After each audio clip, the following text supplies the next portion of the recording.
सर्वधर्मान् परित्यज्य मामेकं शरणं व्रज अहं त्वा सर्व पापेभ्यो मोक्षयिष्यामि मा शुच. खरं तर परवा सोशल मीडियावर एक बातमी वाचायला मिळाली की बायबलच्या आत्तापर्यंत जवळजवळ 400 ते 500 करोड प्रती विकल्या गेल्या. कुराण आत्तापर्यंत जवळजवळ 80 करोड प्रती विकल्या गेले. पण आपलं एवढं मोठं हिंदू राष्ट्र असताना, एवढे मोठे हिंदू धर्म असताना आपल्या भगवद्गीतेच्या आत्तापर्यंत फक्त आणि फक्त वर्ल्ड वाईड 15 ते 16 करोड प्रती विकल्या गेल्या. ही आपल्या हिंदू धर्माची फार मोठी शोकांतिका आहे. म्हणून कुठे ना कुठेतरी भागवत धर्माचा प्रचार प्रसार व्हावा, भगवद्गीतेचं अद्भुत ज्ञान लोकांना व्हावं म्हणून ज्ञानोपासक शिक्षण मंडळ परभणीतर्फे आयोजित माननीय मंत्री माननीय खासदार ॲडव्होकेट गणेशराव दुधगावकर शिंदेशाही राऊत यांनी आयोजित केलेली खुली वक्तृत्व स्पर्धा. आणि स्पर्धेचा विषय असा आहे की भगवान कृष्ण परमात्मा म्हणतात, अर्जुना तू सर्व धर्मांचा त्याग कर आणि फक्त मला एकट्याला शरण ये, मी तुला तुझ्या सर्व पापांपासून मुक्त करतो. नेमकं या ओळीचा अर्थ तरी काय? रामकृष्ण हरिमंडळी, नाव माझं प्रतीक संतोष पाटील, राहणार धुळे, तालुका जिल्हा धुळे, खानदेश. आणि खऱ्या अर्थाने मी आता या विषयाला सुरुवात करणार आहे. बघा, भगवान कृष्ण परमात्म्याने आत्तापर्यंत अर्जुनाला जे ज्ञान सांगितलं, मग त्यात परब्रह्माचं ज्ञान असेल, परमात्म्याचं ज्ञान असेल, अथवा जे आत्तापर्यंत जे धर्म सांगितले, मग त्यात वर्णाश्रम, संन्याश्रम, आसक्ती, निरासक्ती, कर्म, इंद्रिय, ध्यान असे जे वेगवेगळ्या पद्धतींचे धर्म सांगितले, भगवान कृष्ण परमात्मा म्हणतात, अर्जुना आता तू या सर्व धर्मांचा त्याग कर आणि फक्त मला एकट्याला शरण ये, मी तुला तुझ्या सर्व पापांपासून मुक्त करतो. मग भगवान परमात्म्याने असं का म्हणावं की सर्व आता सर्व धर्मांचा त्याग कर? त्याचं उत्तर असं आहे, भगवान कृष्ण परमात्मा म्हणतात, अरे अर्जुना, हे सर्व जे धर्म आहेत ना, या सर्व धर्मांची उत्पत्ती करणाराच मी आहे. काय उत्पत्ती करणाराच मी आहे. मी प्रमाणाशिवाय बोलणार नाही, मी प्रमाण देऊन बोलले. आपल्याला भगवान काय म्हणतात, या सर्व धर्माची नव्हे तर या जगाच्या उत्पत्तीचं कारण मी आहे.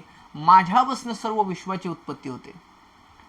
स्वतः भगवान कृष्ण परमात्मा 10व्या अध्यायातील 8व्या श्लोकात सांगतात, भगवान म्हणतात की अहम सर्वस्य प्रभो मतद सर्वम प्रवर्तते. अरे अर्जुना, मीच या सर्व जगाचं मूळस्थान आहे आणि माझ्यापासून या सगळ्या गोष्टींचा, सगळ्या जगाचा निर्वाह चालतो. विश्वमाऊली ज्ञानोबा ज्ञानेश्वरीत सांगतात की तरी मीची एक सर्व, च वापरलाय ज्ञानोबांनी, चकार वापरलाय, तरी मीची एक सर्व या जगी जन्म पांडवा आणि मजची पासून आगवा निर्वाह यांचा. अरे अर्जुना, या सर्व जगाचा नव्हे तर या सगळ्या धर्मांना उत्पत्ती देणारच मी आहे. म्हणून तू या सर्व धर्मांचा त्याग कर आणि फक्त मला एकट्याला शरण ये, मी तुला तुझ्या सर्व पापांपासून मुक्त करतो.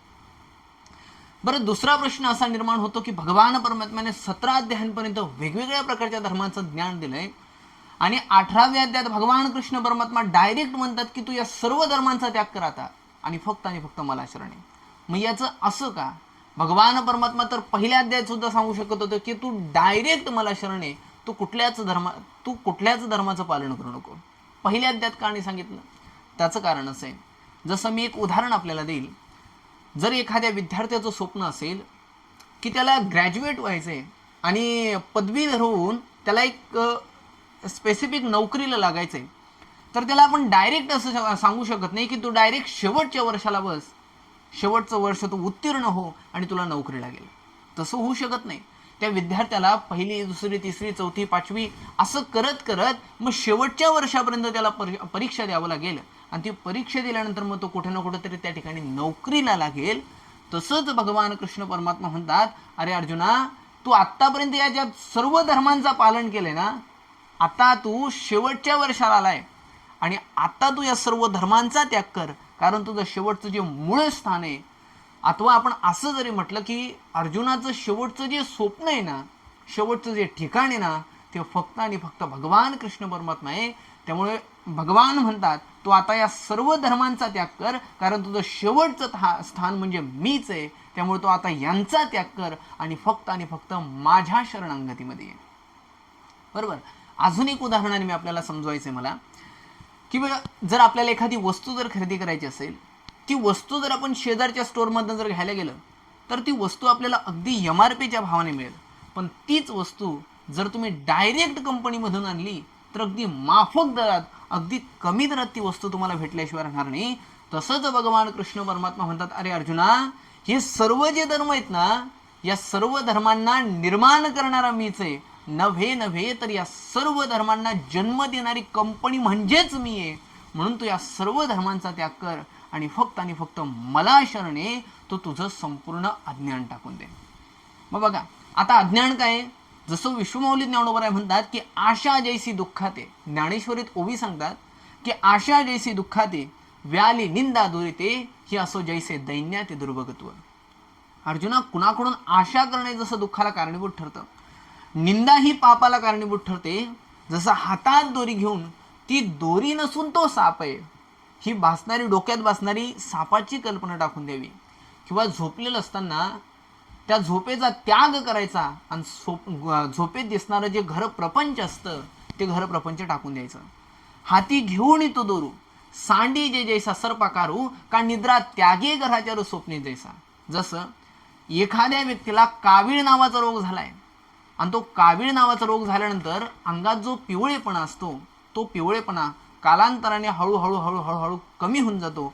तशाच पद्धतीने तसंच अर्जुना, व्यक्तीजवळ असलेलं जे हे अज्ञान आहे ना, हे अज्ञान धर्म अधर्मांचं खोटं स्वरूप दाखवतं. तू हे अज्ञान टाकून दे आणि तू या सर्व धर्मांचा त्याग कर. तैसे धर्माधर्मांचे टवाळ, दावी अज्ञान जे कामुळं, ते तेजुनी तेजी सकळ धर्म जात. आणि अर्जुना, बाबा अर्जुना, तुला खरं सांगतो रे अर्जुना, तू हे जर अज्ञान टाकून दिलं ना, हे अज्ञान टाकताच मग मी एकटाच त्या ठिकाणी उभा राहतो. काय? मी एकटाच त्या ठिकाणी उभा राहतो. माझ्याशिवाय दुसरं त्या ठिकाणी दुसरं काही नाही, मी एकटाच आहे. तू जर विचार करत असशील की हे हस्तिनापूर, हे सर्व युद्ध, ही पृथ्वी, हे ब्रह्मांड, असं काहीही उरत नाही जर तू मला शरण आल्यानंतर. असं काही नाही, फक्त मी एकटाच आहे.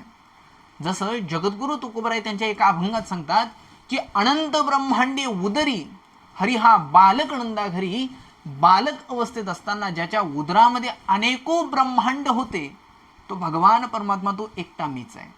आणि जर तू मला शरण आला, मग अज्ञान निमालिया मीची एको असे अपैसया.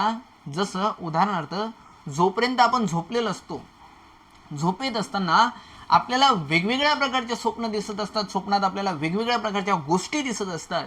पण एकदा का आपण जागृत अवस्थेत आलो, आपल्या स्वतःशिवाय त्या ठिकाणी दुसरं काहीच दिसत नाही. तसंच अर्जुना, एकदा का तू मला शरण आला, मला शरण आल्यानंतर माझ्या स्वरूपापेक्षा वेगळं तुला त्या ठिकाणी काहीही दिसणार नाही. त्या माझ्या अखंड स्वरूपाच्या ठिकाणी तो मी एकटाच आहे. तो असा श्रद्धावान ज्ञानाने विचार कर आणि तू तुझं बाकी सगळं अज्ञान सारून फक्त आणि फक्त मला शरण आहे. ज्ञानोबराय काय म्हणतात की तैसा मी एक वाचून काही, मग भिन्न भिन्न आण नाही, सोहंबोधे तयाच्या ठाई अनन्य होय. मग या ठिकाणी भगवान कृष्ण परमात्मा, अजून एक प्रश्न निर्माण होतो. भगवान कृष्ण परमात्मा म्हणतात मला शरणे. मग नेमकं भगवंताला शरण जाणे म्हणजे नेमकं काय करणे? बघ अर्जुना, भगवान सांगतात, बघ अर्जुना, स्वतःला माझ्यापासून वेगळं न मानता माझ्यात एकरूप होणे, एकपणाने, एकनिष्ठेने माझ्यात एकरूप होणे म्हणजेच मला शरण येणे. माऊली ज्ञानोबराय सुद्धा सांगतात ना, पै आपलेनी भेदेविन माझे जाणी जे एकपण, तयाची नाव शरण मज येणे का. जसं एखादा सोन्याचा मणी असेल, तो सोन्याचा मणी सोन्यापासून वेगळा नसतो. तसंच अर्जुना, त्याच पद्धतीने लाट जशी पाण्याला शरण येते, त्याच पद्धतीने अर्जुना तू मला शरण ये. पण अर्जुना, तुला मलाही शरण यायचंय आणि तुला तुझं अस्तित्वही सांभाळायचंय, हे मात्र कदापि शक्य होणार नाही. कधीच शक्य होणार नाही. अरे अर्जुना, एखादी सामान्य स्त्री, तिने जर राजासोबत लग्न केलं तर ती ऐश्वर्याने ती राजाच्या बरोबरीची होते, ती त्याची 50% भागीदारी होते, ऐश्वर्याने ती त्याच्या बरोबरीची होते. मग अर्जुना, मी या विश्वाचा करता धरता आहे, पालनहार आहे, विश्वेश्वर आहे, परब्रह्म आहे. मी भेटल्यानंतर जर तू म्हणत असशील की माझं बंधन मात्र सुटत नाही, अरे मी म्हणजे वृक्षाची आपण हाली ज्याची सत्ता, माझ्या सत्तेशिवाय वृक्षाचं पान सुद्धा हलू शकत नाही. म्या बोलविला वेदू बोले, मी सांगितलं तेव्हाच वेद बोलतो. म्या चालविला सूर्य चाले, मी सांगितलं त्यावेळेस सूर्य चालतो. म्या हलविला प्राणी हाले, जो जगाते झाडिता. करसील तरी नो हे काही राईचा पर्वत डोंगर नाही. माझ्या मनात आलं तर मी पर्वताची राई करू शकतो आणि राईचं सुद्धा पर्वत करू शकतो. असा मी विश्वेश्वर आहे, परब्रह्म आहे. आणि मी भेटल्यानंतर जर तू म्हणत असेल की माझं बंधन मात्र सुटत नाही, मग अर्जुना तुझ्या बोलण्याचा मात्र धिक्कार असो, अर्जुना तुझ्या बोलण्याचा धिक्कार असो. पण अर्जुना या उलट जर तू मला शरण आला, मला शरण आल्यानंतर जसं एखाद्या लोखंडाला जर आपण जर उभं मातीत ठेवलं तर हळूहळू हळूहळू त्या मातीचा गंज त्याला चढायला लागतो आणि तो मातीरूप व्हायला लागतो.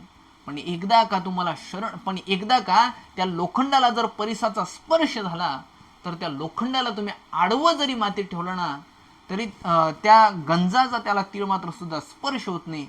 तसंच अर्जुना एकदा का तुम्हाला शरण आला, मला शरण आल्यानंतर या कृष्णरूपी परिसाला जर शरण आला, मला शरण आल्यानंतर हे धर्म अधर्मरूपी गंज तुला स्पर्श सुद्धा करू शकणार नाही.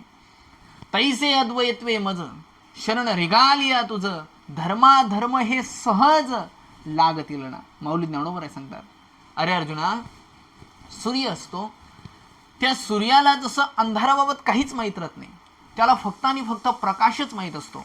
एखादा वटवाघूळ असेल, त्या वटवाघुळाला प्रकाशाबाबत काहीच माहीत नसतं, त्याला सूर्याबाबत काहीच माहीत नसतं, त्याला फक्त आणि फक्त अंधारच माहीत असतो. का अंधार माहीत असतो?